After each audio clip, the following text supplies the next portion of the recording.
the urban legends are the bad puns, by the way. It's kind of what I do. Hello. Okay, so I mean, I've heard this one since I was little. I remember my cousins first told me, but it's my friend's favorite. I forgot about it. She's like, this one. I'm like, okay. It is. I'm not going to tell you the name. It's a beautiful young girl is left home alone with only her dog to protect her. On the news that night, they announced that there was a serial killer on the loose in the area. Before she goes to bed, she locks all doors and tries to lock all the windows, but the one in the basement won't lock. She decides to leave it unlocked, but locks the basement door and goes to bed. Her dog takes its customary place under her bed. In the deep of the night, she awakens to a dripping sound coming from her bathroom. Half awake, the girl feels the comforting lick from her dog and falls back to sleep. She reawakens to the dripping sound, reaches her hand down her dog where she feels the reassuring lick and falls back to sleep. Once more, she awakens to the dripping sound. She reaches her hand down and feels the lick of her dog. Now curious about the dripping sound, she gets up and slowly walks towards the bathroom. The dripping sound getting louder as she approaches. She reaches the bathroom and turns on the light. She is greeted by a horrific sight. Hanging from the shower nozzles, her dog with... it's so upsetting. With his throat slit open and his blood dripping into the bathtub. Something in the bathroom mirror catches her eye. She turns around. Written on the wall in her dog's blood are the words, "Humans can lick too." Oh my god. I hate it. But I mean, I heard a different version when I was little, but it still bugs me. Yeah, it's a pretty good urban legend. It's always terrible. Yeah, it has to be terrible in one way or another. That's Creepypasta. Okay, I'm gonna take a few hands for a moment before we have another person reading. If I wanted to read. Hands up for reading, we can do both, but I kind of trying to bounce around.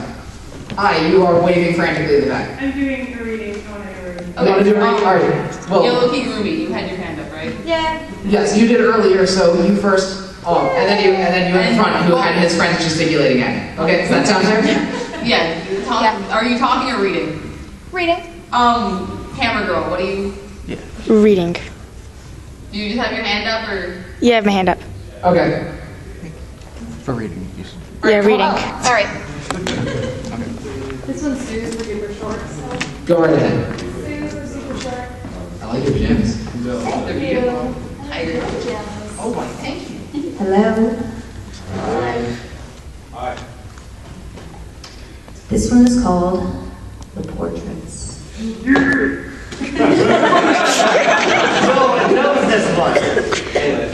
one's my favorite. There was a hunter in the woods who, after a long day of hunting, was in the middle of an immense forest. It was getting dark, and having lost his bearings, he decided to head in one direction until he was clear of the increasingly impressive foliage. After what seemed like hours, he came across a cabin in a small clearing. Realizing how dark it had grown, he decided to see if he could stay there for the night. He approached and found the door ajar. Nobody was inside. The hunter flopped down on the single bed, deciding to explain himself to the owner in the morning. As he looked around the inside of the cabin, he was surprised to see the walls adorned by several portraits, all painted in incredible detail. Without exception, they appeared to be staring down at him, their features twisted into looks of hatred and malice. Staring back, he grew increasingly uncomfortable. Making a concerned effort to ignore the many hateful faces, he turned to face the wall, and exhausted, he fell into a restless sleep.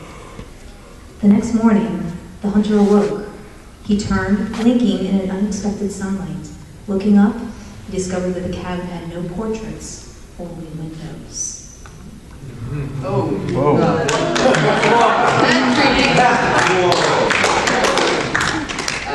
Can I just say you have a fantastic speaking voice? Yeah. You know, like doing children's books or something? Not Creepypasta, that would be terrible. No, you can do cheeky ones too. Your voice for Creepypasta is amazing. Thank you. Alright, now you go back. It's your turn. No. Well, does that mean? I'm going to be in extreme agony. I don't know what to do. Anything you read involving windows is going to have me, like, awake for, like, the next 80 hours. Or mirrors. Those are, like, my two hated things. I can't sleep with curtains open, doors I had to stop walking. open, or, like, like look into mirrors at night. I had to stop watching the second Mirrors movie halfway through. I was done. Now you see what I was saying with the normal everyday things. Yes, Yeah. absolutely. He falls in windows. Okay, I don't know if anybody's heard of this one, but it's called I Now Live in a One-Story House. Spoopy. There were 2 rules we had to follow when we were living on the 2nd floor of the old apartment building. First, lock your door at night, and second, be very careful at the top of the stairs. These were natural rules since despite the front door being locked, you had to be, oh shoot. Since you had to be really sure of the 2 full floors of neighbors to leave the door unlocked, especially during the night. As I understood it, the management of the house used to be really strict about the locked doors thing, and had put up signs all over the place telling people to lock their doors. I heard from the man next door that they sometimes even went around at night and rattled all the knobs, making sure that they were all locked. But of course, they completely denied being so invasive as that. I never heard them at it, but I had been known to sleep perfectly content through an earthquake, so that was no indication. As for the stairs, it was just a simple reminder. They were steep and slightly tricky stairs, and I heard there had been a couple of deaths from falling down them. It was good to remind people, nothing wrong with that. Besides, my sister and I were happy there. Leanne had been fortunate enough to get the room directly across from mine, and we were old enough to actually enjoy each other's company, despite the traditional feud that comes between an older brother and his younger sister. To tell the truth, the feud still existed, but had become more of a cheerful rivalry than anything else. We were happy. Things weren't perfect, granted. We were in an area that had constant thunderstorms, and the power was often out as it was functional.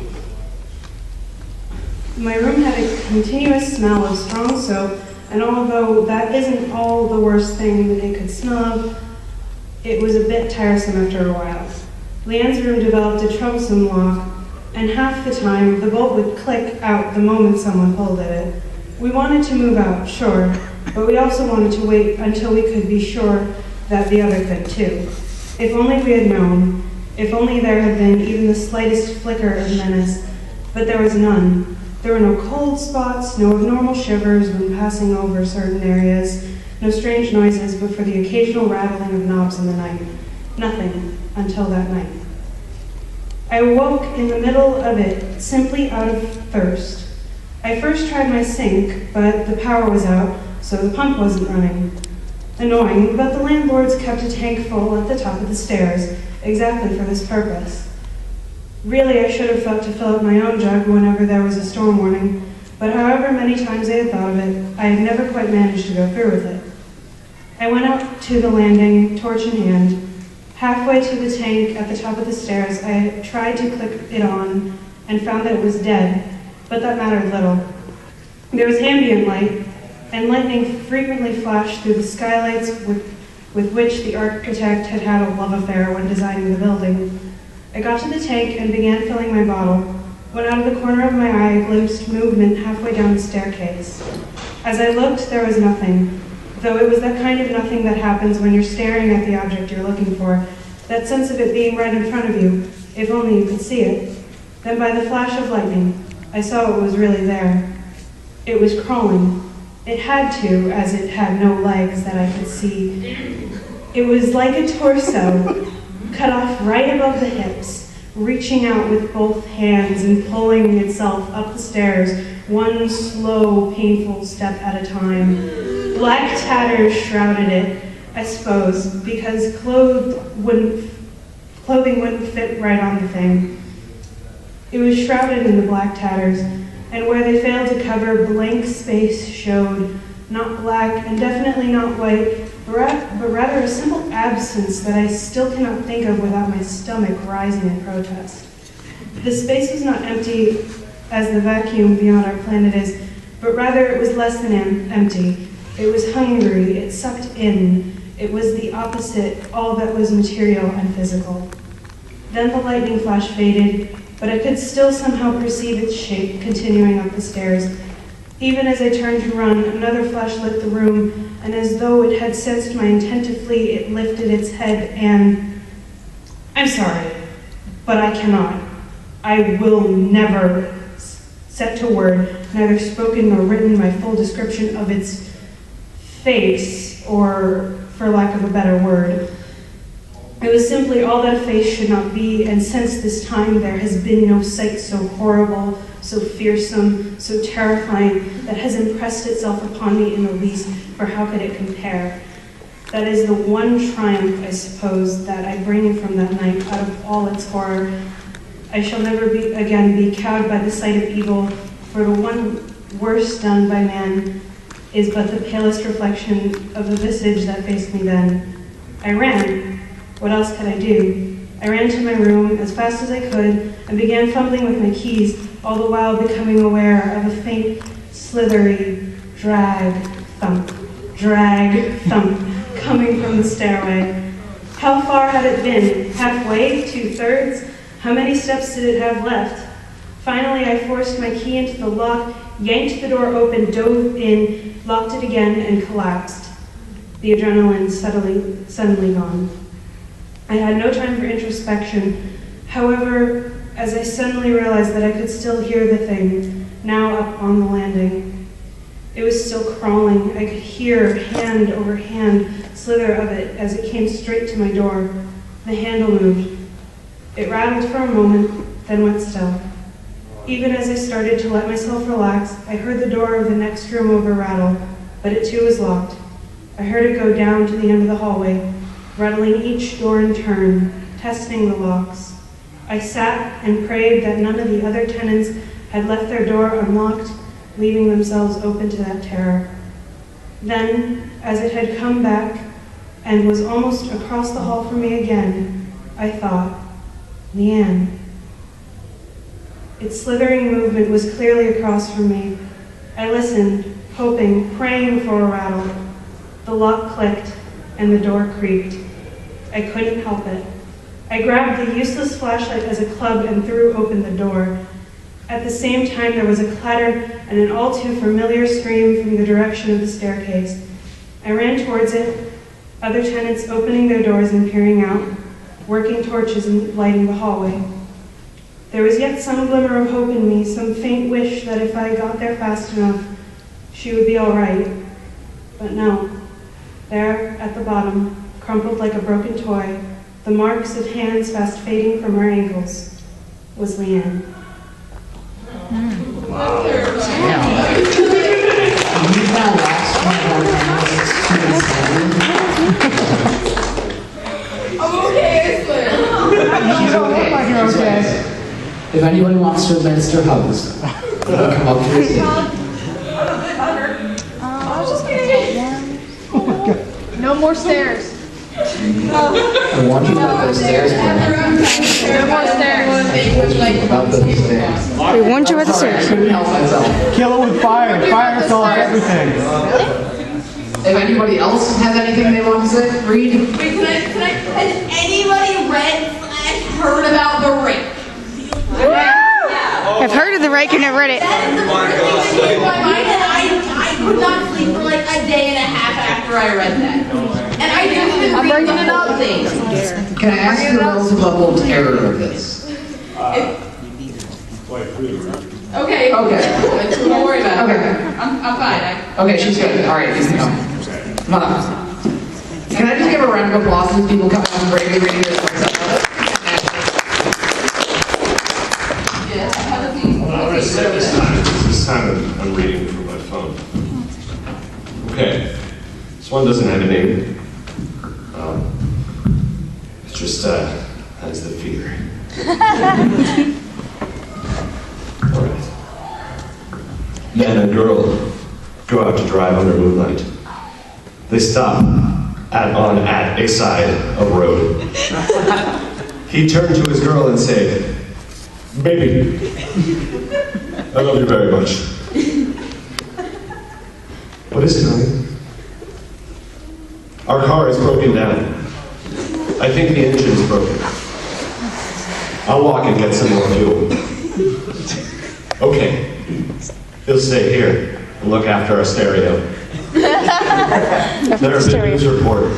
A stereo is being stolen. Good idea. Keep the doors locked, no matter what. I love you, Sweaty.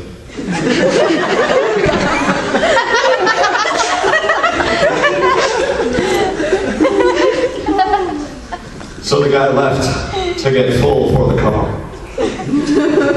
After 2 hours, the girls say, "Where is my baby?" He was supposed to be back by now. Then the girl hear a scratching sound and a voice say, "Let me in." The girl doesn't do it, and then after a while goes to sleep. The next morning she wakes up and finds her boyfriend still not there. She goes out to check, and man door hand hook car door. And then I'm yelling hip hop out. Wait, I don't understand what happened. Man door hand hook car door. I don't think he's supposed to know. I don't understand. Car door. You heard over there with the camera. Man hook. Can I read a story? Yes, you may. Come on. Can you record for me? Oh no, I dropped my I don't think you can beat man door hand or car door though. Man door hand hook.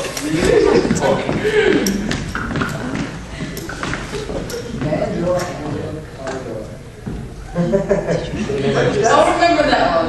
You should also do it opening up your process. Smashy, smashy, man door hook hand car door. Attack on car door. This one's called Horror Terrors Kill You. My friend Stephanie has been bugging me to read some webcomic called Homestuck for a while now, or at least watch this one certain Flash. So I guess today is finally the day to watch it. I didn't really know what I was expecting. I never read any of Patsy's adventures. I mean, sure, I'd seen a couple pages of problems with it, but it hadn't really been my cup of tea. But I went through Homestuck's log for about a couple hundred pages before deciding that it would take forever. Let's just Google this crap. SJ, wake up. Alright, there it was. Click, random girl sleeping, Jade most likely. I ripped an eyebrow as the screen faded to white and revealed rainbows, sparkles, and bubbles, along with near-term resulting melody. Everything a dorky girl could want? Sure. I sat in misery watching the squids come on screen along with Shrimp. A stupid, crazy dance party ensued. The bed started floating in a pink and purple sky, then the image floated away in a bubble. Thank goodness. But oh crap, it wasn't over yet. A guy wearing pink dramatically removed his cool shades. I decided that I'd get some shades like them. He seemed like a cool kid and he had red eyes. That was pretty neat. The bubble kept floating back, red with a squid. Oh god, why? I thought. What was it about bright colors and innocent things that was so ominous? Somebody new joined Jade. Who was riding a narwhal? She had fins and horns and was riding a seaplane. A new song played as well, this one even more obnoxious if that was possible. A sense of uneasiness arose in the air. The rainbow-filled scene started spinning, the background flashing and sputtering, the music changing yearly. It blinked out like a TV turning off, and I held my breath.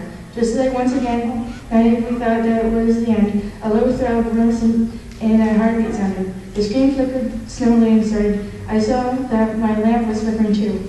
My laptop fell and it flickered, speeding up with every beat. Alien creatures seemed to be popping out of the screen. They appeared to be coming closer and getting scarier as red flashes and white pulses joined in insanity. Stephanie murmured, this kind of psycho crap that I turned into. It flashed to white again, but at this point it made me feel like it was reversed too many times. There was more. The image of an alien resembling the crack and flickered onto the screen, and I could tell something was horribly wrong in the way that it was irregular and the music sounded distorted. Then it stopped, replaced by a sinister version of what I recognized to be the theme of the Midnight Crew. Jade's bed floated onto the screen. She was lying dead and bloody on it, with a squid, which I now know is actually called a squirrel, hovered above her with a murderous smile. The Kraken's many eyes, I guess, were glowing yellow like there was the moon outside. What the hell was I watching this at night, anyway?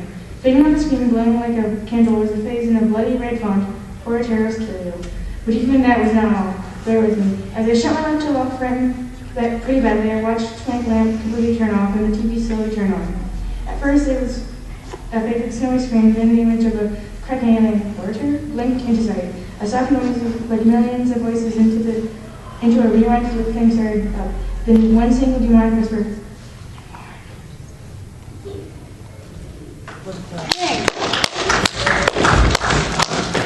And that is Homestuck. Let me tell you about it. Yeah, no.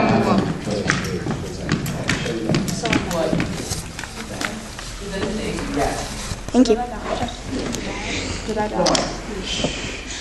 You died. Alright, does anyone else have anything they want to say? I see that the crowd's depleted, that means we can get more personal. We'd all like to come up onto the dance floor. We can all take each other hand in hand, we can learn how to salsa or something. I mean, I won't be teaching because I don't know how to dance, but something please. Our original draft for this involves having a fake campfire, and then just the lights totally off, and then just gather around the campfire.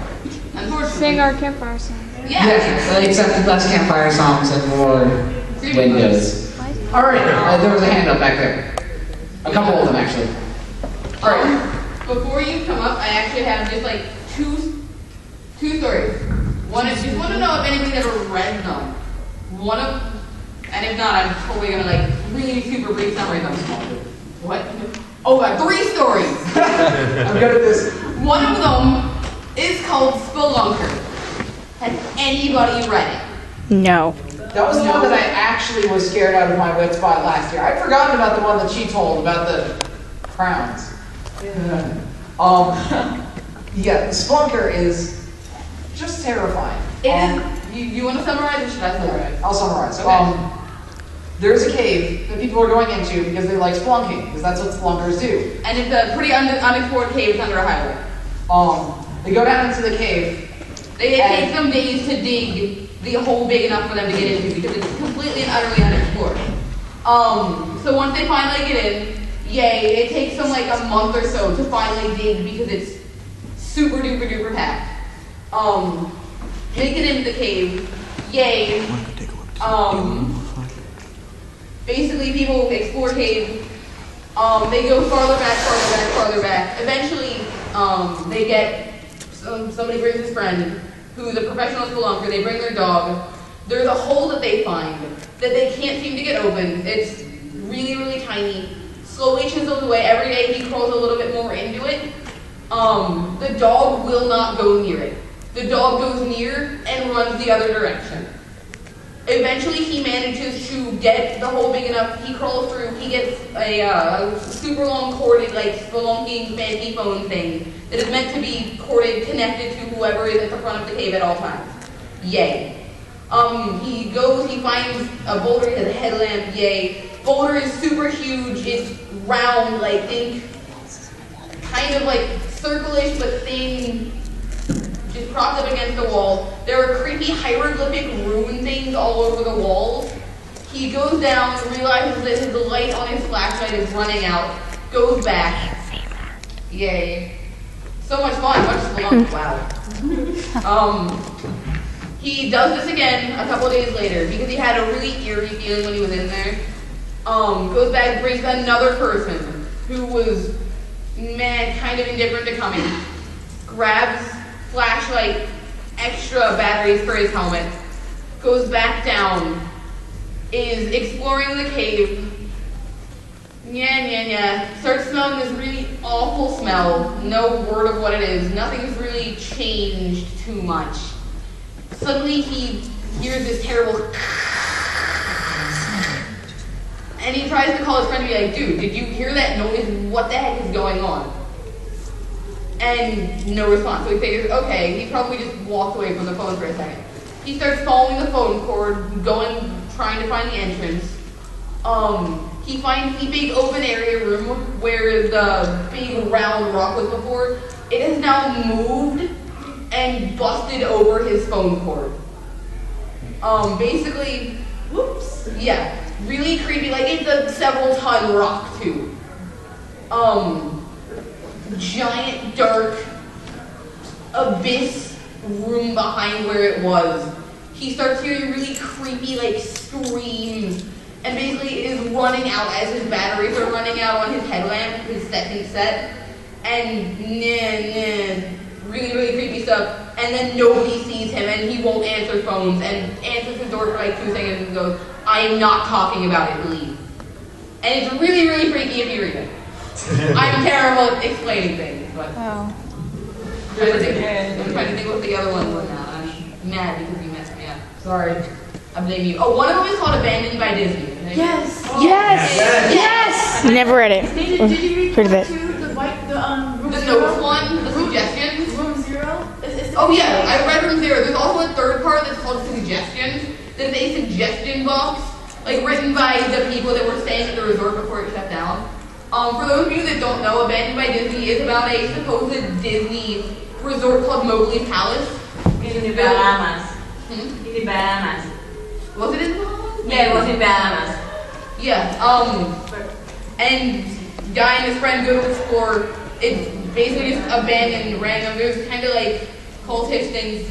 Oh, yeah, is your hand, or were you about to read this? No, I was actually just about to make a little mention, but you can finish your thing first. Okay, it's pretty short. Kind of like cultish things on the walls, whatever. It's an abandoned place to be expected. Suddenly, giant, like 50-foot long snake. Yeah, really creepy snakes. And then explore. Creepy voices, like random children out of the shadows from nowhere. They keep going. They finally find a cast member like costume room where they hang up all the full suit costumes, like the Mickey and the Donald and yeah. Yeah. Favorite Disney princess.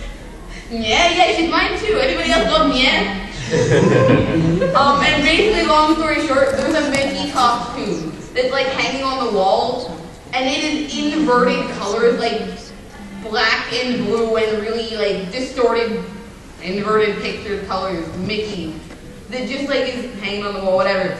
It comes to life, moves its arms, like lifts off the head. There's basically this giant, like oozy, gooey, yellow slime blood stuff, and it's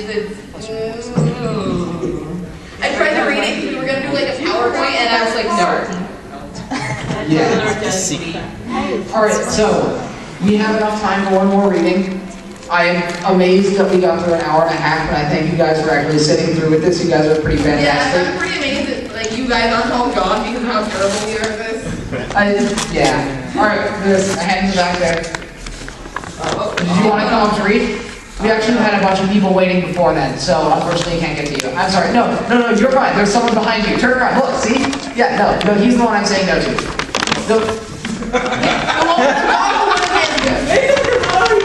I did. I'm just not conveying it properly. Goggles go up. Yeah, Goggles. Come here. Your name is Goggles. I'm sorry if you had a name beforehand. It's now Goggles Shade Goatee. This movies? This is how we get our names. Yeah. I do not have a story. I just wanted to say something about Abandoned by Disney. If you go on Google Maps and look at the Bahamas, there's actually a blank area. Oh, it's a blurry image. Yeah, a blurry image. So there's a possibility that it could be a true creepypasta in a sense. And also, I guess the Room Zero, there is legitimately underground tunnels and everything where they had the bomb shelter and the gas mask. They're actually museums. There's creepy gas masks. Look them up.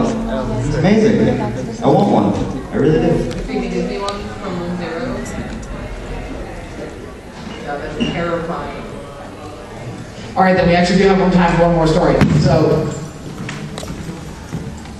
yes, you in the front. I'm sorry that I can't get you, man in the back with the awesome hat. I wish I could. No, yeah, you're fine. Come on. I wish I could walk the floor, but these are. Yeah. You've been here the whole time, however. So, come on.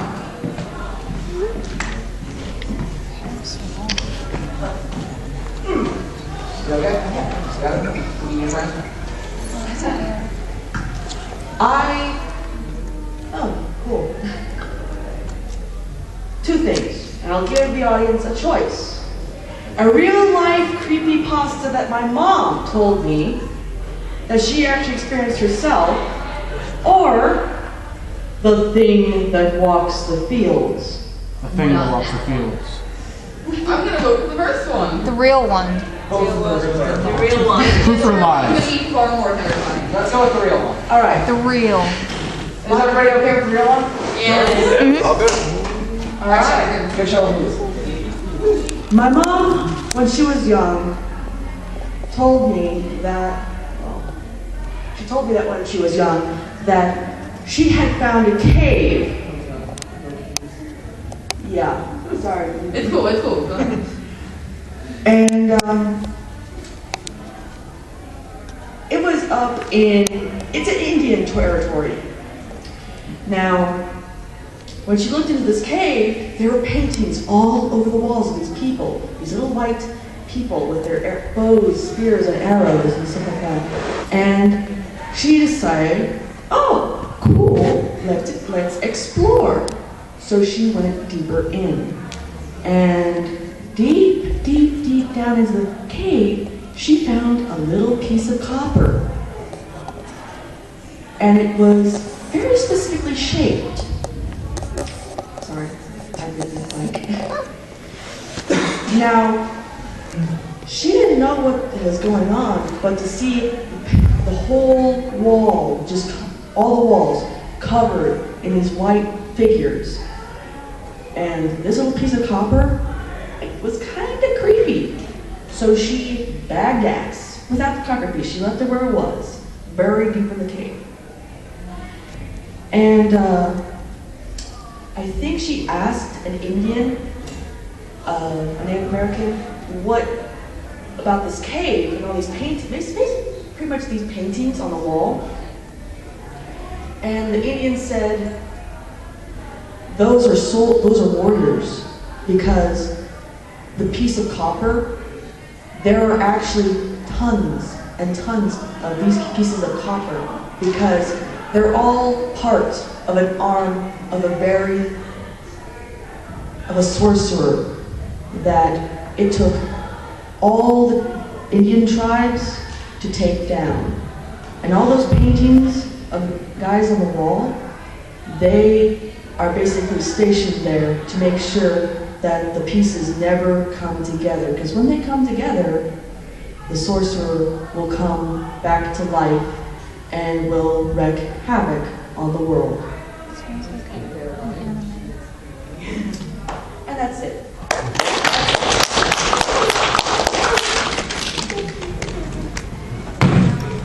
All right, so we are now at 2 minutes before 3 in the morning, which means we have to call this to a close.